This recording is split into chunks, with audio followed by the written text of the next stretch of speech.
Good morning.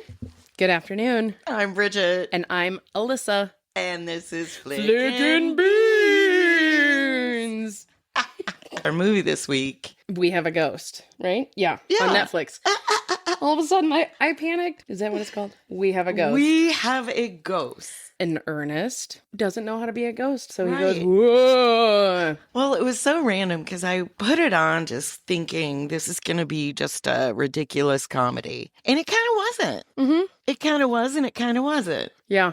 I had a lot more themes that I took from the family dynamic that Yes. really pissed me off. And so the first time I watched it, I was like, okay, this is kind of funny, but the dad kept upsetting me a lot, and so did the mom. Yeah. So did the older brother. Fulton. Then the second time I watched it, I watched more about the ghost story, the story of Ernest or Randy, and I still got even more mad Yeah. at the family dynamic and the makeup of it. So, Well, yeah, because the first thing we see is basically a family running out of this house screaming and yelling because obviously they've discovered this ghost and they are not staying one more minute. No. And the family, so it's mom, dad, Kevin and Fulton, and they are showing up with the realtor. This place is a dump and it's huge. Yeah. They're walking around that house. Would you not be like, I can't afford to re-wallpaper this shit? well, I don't know if that's on their know. their plan. Because they're doing another, It's another fresh refresh. Yep. start. Yeah. That you pick that up really quickly. Yeah. The night that they move in, because it's like nobody is gonna stay here, and then they're moving in, Yep. and it's like another fresh start, and you're like, okay, so dad clearly is somebody who just hasn't figured things out for himself and maybe never will. It's almost like, is he always doing these get rich quick schemes, which later on you see that up in the attic when Kevin's talking to Ernest and they're going through the boxes of stuff. But I don't know. It's The boner just pills Yeah. that just gave you diarrhea. Yeah. Another one of dad's schemes. Dad also comes to that realization that he's never figured out who he was. at the end. And that he's always chasing the next thing, because I think a lot of men do feel like failures if they just can't give their family what they want. Right. Or what They think society be a wants big for man. them. Yeah. Yeah. He wants a win. I was really upset by dad because I was like, you're just looking for the next win versus like paying attention to the journey as you're going and figuring, like, I don't know. Or getting Did a real job. Yeah. Or did he ever figure out, like, it's not about him getting the next win when you have kids. At this Right. point, it's Yeah. let's be a parent. Yeah. And he's actually kind of a bully. Yeah. He picks on his own son when she comes in and is like, what are you guys looking at? Kevin tries to tell her, oh, the dad has this video that I took of a ghost. He throws an orange at him. But then mom is like, oh, the fruit, organic fruit's so expensive. And I was like, geez, nobody's sticking up for this kid. No wonder he feels like a loner in his own family. I think it was so cool when Kevin goes up to the attic and discovers Ernest. Do it again. Whoa. And he's filming the whole time and then just starts laughing. You're not scary, dude. Yeah, I think I wrote down in my notes, like, why do you think that Kevin doesn't feel afraid when he sees this ghost appear? And I think it's because this day and age, because it's all about social media, the clicks, what's going to hit viral. And maybe not for Kevin necessarily, but everyone's got their phones ready. No one is afraid because they feel like they're always like behind that fourth wall, right? You're watching reels on any other social media or whatever. And like, you're looking at life through your camera. So you're not maybe actually present. And then, so people aren't afraid anymore. Right. They'll watch somebody get, like, they have their phones out in a mass shooting situation. I know. And it's great later maybe to document for evidence, but also, oh my God, go save yourself. Right. You know what? I don't know. Maybe that's too deep. Yeah, save yourself. But yeah, that's part of what clicked with me about this movie was, I said it's part Beetlejuice, part E.T., but the social media aspect of it, as soon as they have this video with TikTok, with whatever, it just blows up.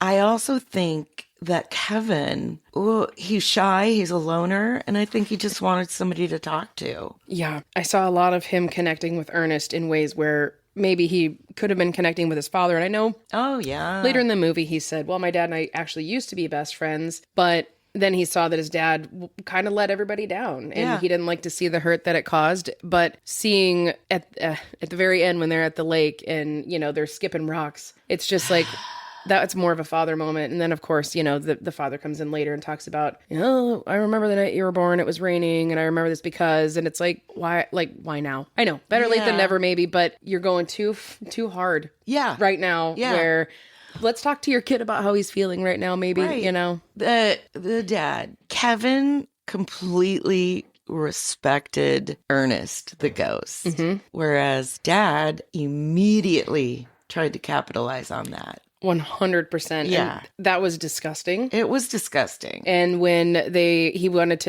Kevin and Joy wanted to go and help Ernest figure out who he was and why he was there to maybe move on. And then Dad's like, no, we need him here. This is for our family. This is for our future. It's ridiculous. Yeah, He's you just can't. And he loved everybody outside their house. oh my God, like a freaking rock star. He was just bathing in it. Yeah, and that went too fast for him as well. Just like I think it really does for most social media individuals who become influencers and overnight become very popular, because he has Jennifer Coolidge on, who is the medium. Yes. But like, he's not even prepared. He doesn't even know how to talk to Ernest. He doesn't even know how to get Ernest to come. And because he doesn't respect Ernest, he's not coming anyway. But he's already like got merchandise, and he's like, you tell me, why don't you write down a number and call me back? And like he's his own agent or something. Yeah, he's throwing out all these like, let's do an Ernest cartoon. Oh my God, that was really funny though, because that's a thought I know that we would have, the Adult Swim cartoon type, where he's like, have you ever seen a ghost naked? Nah, what they have down there? Like, what are you even gonna see? Like, it was so funny because I was like, that's a question that my brain would ask. Is what like, do you think you would see? I don't know. Anyway, can they disrobe in the first place? Well, I don't know. I can wear sunglasses. That shirt, but he doesn't know his name isn't Ernest. No, he doesn't know anything about him. So I know we went down this rabbit hole on Dad, but he's a prick. Frank is a prick, and I don't care if at the end they tried to make him come around and be better. I still don't think he's going to change. So we can put that to bed if we want to talk about like the movie. Yeah. I do want to call back to a personal experience. When the realtor goes in there and she goes to show them the house, like she peeks her head in, which is just hilarious, and red flag number 1. Yeah. But the light flickers. So in our first home that Shelly and I moved into, have I told you about this? No, I want to hear it. All right. So it was pretty cheap, but it was because it was a house that was willed to the neighbor. So he didn't have any dog in the fight. He just wanted to sell it to a nice couple for their first home. And so, why was it willed to the neighbor? Like, I'm always curious about the history of things. When I pulled up one day, I looked up, and in this screen, I see Jay Kelly. Okay. And I'm like, what's that? And my dad tells me that back in the day when you would take your screens to get repaired, repairmen would dip their finger in like dish soap and then write your initials or something on it. So then when you came to pick it up, your initials were on it. They didn't tag it or whatever. But so I'm like, it's like J.R. Kelly. And I'm like, okay, that's interesting. Whew. All right, weird. So I start looking up. This house was only owned by one couple after it was built in the 1950s. You did the whole research thing? Yeah. So it was Jerry Kelly, and he was the last owner of it. And we used to joke because we had certain rooms, especially the kitchen, where the lights flickered just randomly. Maybe the light's been on for a while. It starts to flicker. You just turn on, it flickers. And we would jokingly go, oh, Jerry. Just, for me, I'm like, I believe that spirits exist. And so to call them out or acknowledge them, I think makes it less scary. So we find out later we're having a bonfire with our neighbors and they're getting kind of drunk. And one of them was like, oh yeah, I'll never forget the day that Jim came home and found Jerry hanging in the garage. Shut up. And Shelly and I are like, what? And his wife was like, Rich, we weren't going to say anything to the girls. And we're like, what? Oh my God. So from what I gathered, he was a serviceman. Him and his wife, they didn't have any kids. And so like the neighborhood talks about him as he was a very independent guy. He would mow people's yards for them. He was retired. Well, he started to lose his sight and his hearing. And as a very independent man, I think that he was like, I'm going to go out on my own terms. Ooh, ouch. Yeah. So he took his own life in the garage, which wasn't really scary. We didn't live in there. So I found out later, I was in my parents' house and I was looking at this photograph that my mom had, this collage, and it was my grandfather in World War II, sort of a map of some things. And then off to the side was the surviving members of this platoon with Terry Branstad, the first time he was in office. Don't say and it I've was looked him. at this 100 times. And I never looked at the names because why? And all of a sudden I look off to the side and my grandfather's standing next to Jerry Kelly. Shut your face. Are you serious? I am absolutely 1000% serious. That's too weird. Took a picture of that, sent it to my neighbors, and it was a really old photo, probably like 20 years old at that time. And I'm like, is this what he looked like? And they're like, I think that is exactly him. And it matches the time frame of everything. When we did move out of the house, I actually felt good because when we had early possession, we were going to paint. I went through every room Early possession. Right. Sorry. Not But, like, demonic. we were painting the rooms, but I don't know if like Shelly knew that I did this or not, but I went to the rooms and I would like say like, hey, we really like it. You know, we just want to update a little bit. Like I just in case there's any spirit or energy that's with it. Right. And then when we moved out, I walked around every room and we talked about memories. And at the end of it, I went to the kitchen and I said, okay, Jerry, I don't know if the next family's going to come in and like be into this. So maybe it's time if you want to like go ahead and move to the other side. We randomly not too long ago got a flickering light in the basement. You are giving me the chills right now. And Shelly and I jokingly call it Jerry. Oh my God. Anytime the kids see a light flicker, they pick everything up. They're like, oh, hey, Jerry. So I don't know if like, because I'm like, I don't think it came to this house with us, but like, I don't know. So the light flickering immediately, I was just like, oh my God, Jerry. I don't even know what that story means, but I love it. It's just a fun little one. Story. So that was where I was going with that. I thought that was a cute little thing. Yeah. That was a lot.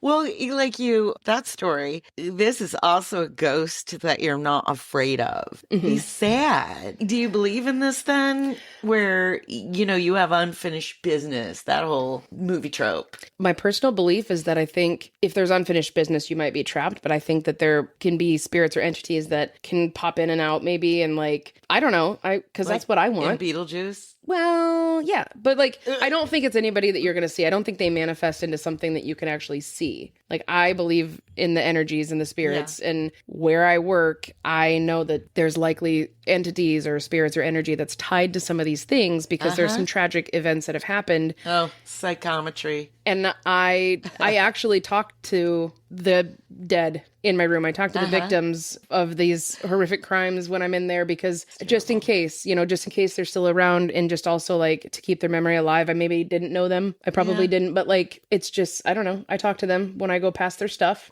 Oh. I've had boxes fall on my head where I'm like, hey, and I'll maybe name somebody that I think it was. Holy crap. Yeah. Oh my God. So I believe in it. What about you? I think I would be pretty frightened initially. I don't know. Even if there was, some ghostly figure that passed by, on the stairs every now and then, I think it would give me the willies. But I applaud this kid for... He cares. He's so wholesome and he's so giving and he doesn't need or want anything except to help Ernest figure out who he is. Mm-hmm. That's the saddest part is it being a ghost and not remembering who you are, how you got there, even whether or not he died in the house. But I think that would be really sad. But also ignorance is bliss, right? Like he didn't know that he had a daughter until they showed up at the park. Mm-hmm. He didn't remember that part. Yeah, Junebug. Okay, wait, let's go back to the social media thing because when we think about TikTok, and this is sort of the sequence of events that happened after this video went viral. When mom first sees him and she screams her head off and they've got it all on video, there are all these scream memes and people doing her scream, which is so great. There's the whole group of women who are like, Ernest is so hot. Mm-hmm. There is the wall challenge. Yep, when they're running through the wall. Yeah, or try to run into walls. Yep. That's so TikTok. Yeah. There's the Free Ernest campaign. Yep. And there's Ghost Rights. Yep. Yeah. Yep. Now we get to talk about Tig Notaro. Okay. She is, her whole life, been working toward the pursuit of proving that there's a ghost. Mm-hmm. But she's not just a ghost hunter. She works for like the CIA and some shit. Yep. Operation Wizard Clip was discontinued till she sees this video. Why don't we know background on why this Dr. Leslie is so into ghosts? There is something that had to have sparked that, because somebody that's working for Central Intelligence or like, FBI, something like that, they're not going to necessarily go off and just be like, well, I believe in ghosts and I want to hunt. Because then when they do, once they have Ernest in this cage, she goes in and she is speechless almost. I want to know though, like what happened, because there's something more there, that because if she just wants to do experiments, because at first she comes out and you're like, oh, this is going to be the kooky person that's here to help, but all of a sudden she's actually the bad guy trying to capture the ghost. But that's where her job ended, was just capture, because she goes, what's the end game here? Well, I guess I thought she thought they would do more experimenting or something, and maybe if you were going to capture it anyway, what do you care what happens next, because it's not free. So I don't know, but all of a sudden she comes around and now she's the good guy and she helps him escape. But I love that change. I'm missing something of a backstory, and I thought maybe I'd catch it the second time around. Like maybe I missed something. But I do like her whole demeanor and attitude. It is her. I know, she's got those readers, and she's always looking down. And like looking over him. Yeah, looking over him. Just dry. And then when they were like, have you seen this video on social media? And she was like, I don't do that. Tig has actually left Instagram. I listen to their podcast, Handsome. And so she has like decided to like kind of like go off of social media and just see how that is. And she's also somebody who doesn't know crap about celebrities. She's like, who's that? I mean, they could be like anybody almost. And she'd be like, Timothy Chalamet. And she'd be like, who's that? And they're like, are you serious? That. Yeah. That makes her just like a normal person who's good at her job. Yeah. Another callback to Tig Notaro, or a nod, is she actually was on a celebrity Wheel of Fortune. Oh, yeah? And Wheel of Fortune is on in the hotel room. And the funny thing, the tie to this is Tig Notaro, there's a famous clip out there now that's on social media. She is trying to solve this puzzle and she guesses crashing my exorcist bill. It's actually crashing my exercise bike, but she just so nonchalantly was like, crashing my exorcist bill. And I thought it was funny too, because it's Exorcist. And like, is that why Wheel of Fortune's what's on TV when they turn it on in the hotel? You know I want to be on Wheel of Fortune. Look at my vision board. Well, I saw that. There. I just thought that was about like, money. But I also saw that and was like, wheel. Yay. I know it's the Wheel of Fortune. My dad says Fortunato. Oh my God. Is Fulton in high school? The older brother? Yes, but I think at the end, he's just graduated because he's calling from college. Yeah, but he's in high school when they move into that home, and he's swiping on dating profiles of women in their 20s. Yeah. Did you catch that? Yeah. Gross. Yeah. Isn't that what he said every time he swiped? Yeah. Gross. Yeah, something like that. Yeah. The other thing about social media that I really like their depiction of it was when they first get the videos, they get the video up, and then of course people are like, oh, that's not real. And like just sort of the madness of it all. And well, what you were talking about with the different groups of people and how they're reacting, it reminded me of on Netflix, they have Untold. It's like little mini documentaries. And there's a 2-part about storming Area 51. Have you seen that? Yes. And that I just recently watched that. So watching all of these people and how they just kind of like lose their shit while they're discovering Ernest, I was like, oh my God, it's actually real. So that's crazy true how it is. How fast things can spread now. My favorite character is Joy, the little girl who lives next. I shouldn't say little girl. She's Kevin's age. Yep. And I love her because she has such a great giggle. She plays the trombone anywhere and everywhere she feels like it. Including the library. She's super smart, and she doesn't believe in being quiet in libraries. Because what? Being loud will make you dumb? Yeah, and she also, her necklace has little handcuffs on it. Yes. Cute. But again, so she comes from what might be a traditional Asian American family where she's like, my life is mapped out for me. Right. And so this was kind of exciting for her to go on this adventure. And when she finds out that Kevin's looking into all of this, because she's like, oh, you live in the murder house. Yeah. She was interested. I mean, why not? Yeah. She might be an only child. I didn't hear her reference any other siblings. And her phone number is 222-POOP. Yep. It's epic. Well, you know my number. Yeah. So she's going to help Kevin figure out where Ernest came from, how he got stuck there. And she does a really great job at figuring out, the previous owner and that he used to be a part owner in a bar. And so she starts taking Kevin on these It's like adventures. Solving a mystery. Yeah. When they finally get to the bottom of it, somebody needs to kick that old man's ass. Incidentally, Kitty, you know that stage theater thing where they say if you introduce a gun in the first act, it has to go off by the third act? Oh, no. Really? Really? Really? That's not a random fact I know. That's a thing. I know other random facts. In my head, when I saw that rose window up in the attic, I was like, somebody's going to crash through it. I was thinking the same thing, but about the short brick pillar out there at the front of the very beginning of the movie when this family runs out to their car. And they're back. I'm like, someone's going to hit that brick pylon there. They hit the mailbox. So once the mailbox got hit, I was like, oh, someone else. Oh, then the moving truck hits it. But the window, and I saw its golden color coming through. And I was like, there's something like bright that's going to happen through there. And that is what happens. So I didn't think about like someone will definitely go through that. If I were a ghost, that's where I'd live. That window's cool. It's so and cool. I was like, I call the attic. Also, that would make such a cool place. Woo-hoo! Coffee break! Let's talk about our beans. Are you enjoying flicking beans? Don't keep it to yourself. Spill the beans. Movies are better shared, and so is coffee. Can you drop our pod into a friend's inbox, a group chat, or just tell that cashier at your coffee shop that you love our podcast? A little word of mouth goes a long way. Let's spill the beans. Thank you, bean flickers. Love you. Bye. I didn't really, from the exterior, I was like, is the attic really that big on the inside? Yeah. Well, look movie at magic. How big the house looked on the inside. Yeah. It's a buyer's market. Oh, God. So I do have to say, I do appreciate when Ernest was making himself scary. Oh, yeah. Those special effects were pretty cool. Oh, yeah. We have when to his talk face about melted her. off, and then he wiped it up, and then, and then she jumps out a window. What's her? Judy Romano. What is it, like the Long Island psychic or like something? Medium? Yeah. Yeah, medium. Yeah. I was really excited when I saw her on it at the beginning when I clicked on it. Like, God, yeah. I was like, oh my God, Jennifer Coolidge is in it. Like, Yeah. I think that we're best friends. I think you are. In a parallel universe. At least I hope so.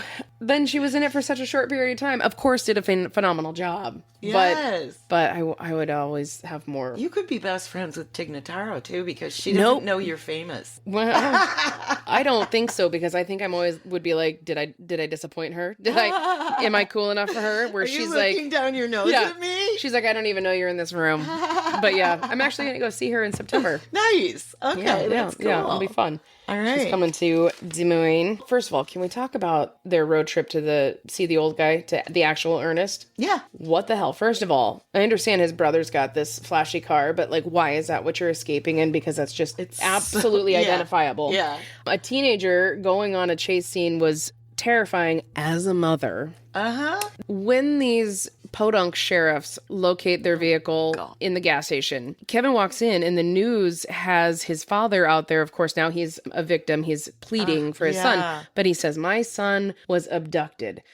That's a victim. Why the hell did this old dude walk in first? He's like, whoa. Then he's like, what do we have here? And then he's like, turn around, put your hands around behind your back. Like, you're going to handcuff the victim? Yeah. He didn't steal a car. Like, they didn't report the car stolen. Yeah. He wasn't the one that they were like, there's no warrant for him. What the hell? Like, that I don't know. You can't handcuff a ghost. That was so crazy to me. That first thing they're going to do. Also, you don't handcuff a juvenile unless there's. I know too much about that. You do know a lot about police force. Only if there's like a direct danger for their safety or yours or the public safety. But if they are supposed kidnapping victims, why aren't they just calling in and go, we found him? Yeah, it would be like, oh my gosh, we're so happy. You know, the world is looking for you. Like, instead this guy, it's like a kid going on a joyride. Yeah. Yeah. Instead, I just assumed, well, racist cop, because he's just like, why are you going to cuff the black kid? They did make a lot of racial jokes, which I thought were priceless. Okay. Because the mom says, we're not going to be like just some another white family in a horror movie. Dumb white family, yes. I laughed and I think I clapped alone, And sitting alone. Kevin plays the guitar a lot, and Dad bitches about him only playing white guy music. Very good music in this movie, by the way. Oh, yeah. Yeah. Oh, yeah. And I think the actor was really playing guitar. Like, it looked really believe it. legit. It looked good. I liked it. Yeah. But anyway, so their joyride, their little journey when they're racing through the city. And I'm really impressed that this is Ernest's first time out of the house, that he can position himself and make himself solid enough to land in the passenger seat of a cop car. I thought too much about that, where I was like, nah, I'm not buying it. But I did like when he was escaping and just barreling through every business in the H&R block. Mall. Yeah. H&R block. Yeah. And they were like, Dick, move. Because they're trying to escape everybody else. It's crazy. And then the semi hits them, and I have no idea how they are not freaking out. That was scary. That was. I mean, at least finally there was a chase scene where that actually happened, because normally you see it where the first car gets away and then the cop car runs into it. But also that was pretty terrifying. Lots of recklessness there. And they did assault the cop when she kicked the young guy in his nuts. That was pretty funny. When they finally find the real Ernest, it's this old guy, okay? He tells them a bullshit story. Yep. Because he's about as evil as they come. Well, and his wife is sitting there. She had a stroke, so she can't talk. And the way that it, I think, really happened, she was a part of it. She knew it was going to happen. It was so we find out that Ghost Ernest is Randy, and Randy was married to real Ernest's wife's sister. So Randy's wife was his sister-in-law. Close couple friends and whatnot. Yep. And Randy and his wife had a child. Unfortunately, his wife didn't make it. She had complications in childbirth, and so she didn't survive. Then he makes up a bullshit story that Randy got drunk and sad and dropped their kid off, stole his bowling shirt, and left.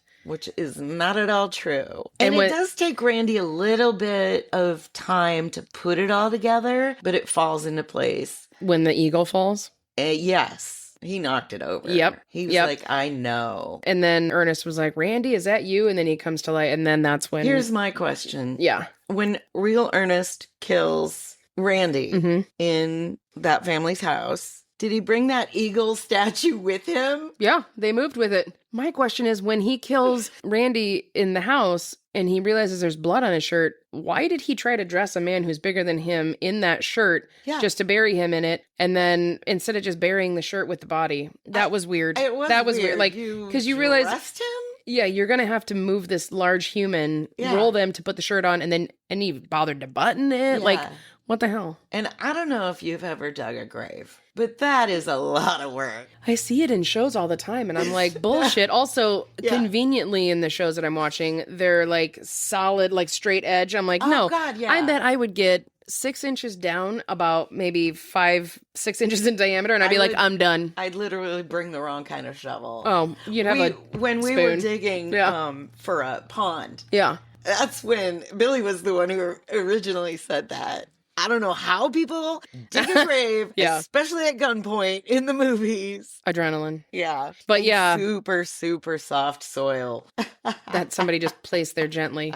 But yeah, so we find out then that Ernest murdered Randy by hitting him in the head, and then they stole the baby and left like with a story that nobody could probably debunk. And back in the day, I'm sure there's a lot of bodies buried in backyards. Yeah. Then they moved out of there. And then it's terrifying that guy shows up back at the house and he's all drunk and it's raining and he's like, I love this house. Like, terrifying. Just the idea. He's got a gun and he's going to go for the 15-year-old boy. Yeah. That was a whole fucking shootout scene. And I can't believe nobody got nicked. But it's a movie. I know. I also thought a lot about the strength of this old man. He knocks the dad down. He hits him with the frying pan a couple times. He has the strength to get up.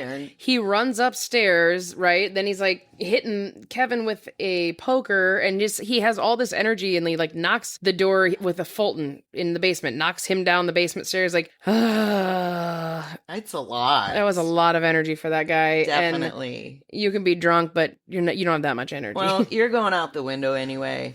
Well, yeah, because that's the one time that Dad comes through. That's right. Because you don't realize that he's gotten up, because you can see Ernest, and then he starts running towards Ernest. Kevin's like, no! And then you realize that the old man had gotten up and had the gun. And about 15 minutes later, everybody else finally gets upstairs. I was really irritated because before the FBI gets there to raid the place, the dad's sleeping on the couch. Fulton screams, and immediately he's up and at Fulton's side, like, oh my God, are you okay? This time, they've had this big traumatic experience, and there's a glass that breaks. The dad wakes up a little bit, and the mom's like, well, go check it out. And he's like, oh, okay, I guess I will. And he's the slowest man. Yeah. Whatever. He's never going to love Kevin. I will. He can be my baby. I've seen this movie now 3 times. Okay. And I have cried every time at she the says- end. Yes. I guess the closure happens when he figures out that guy kills him. And they go to the beach and everybody gets a chance to say goodbye. And they've located his daughter. Mm-hmm. Yes.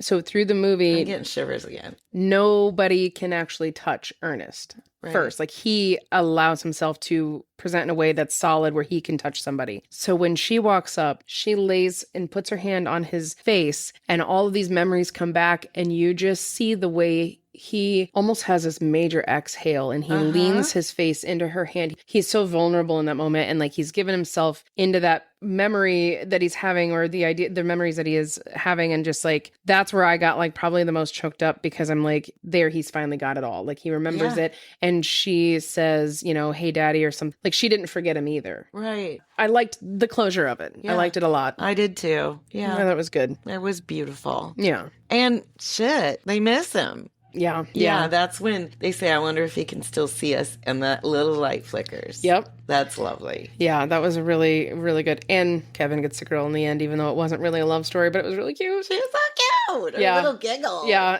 And then their bed is disgusting in that hotel, and she's like, God. "Ooh, I'll just sleep here with you." And he's like, sleep with me in the bed. And she's like, just don't try to dry hump me. I was like, perfect. That actually was age appropriate. And then Ernest trying to get him out there, like, he changes the radio station. Yeah, that was like, pretty cute. Kiss her. Yeah. Yeah. Oh, so cute. Yeah. I loved this movie, and I recommend it highly. I recommend it. I really hate the dad. As a parent, I just see... Well, you gotta have somebody to hate. I know, but I hate him so much. Yeah. Because Tig Notaro can be the bad character for a while, and then her CIA boss or whatever. You can hate him, but he doesn't know any better. He doesn't know himself. He doesn't know how to be a great father. Maybe he'll figure it out. I hope so. I hope so. What did mom do for a living? Who knows? I didn't know. She was just on her computer asking everybody to get the door. What are you doing? I don't know. Maybe she's working 15 hours a week. She's probably supporting the family. 15 hours a day. I'm sorry, whatever it is that you have to do. Whatever it is that I do. Yeah. No, it was good. I mean, I did enjoy it the second time I watched it. I still don't like Dad, but no, I think you should watch it for sure. Yeah. Well, did we do it? I think we did it. We flicked some beans. Okay, love you. Bye. Bye.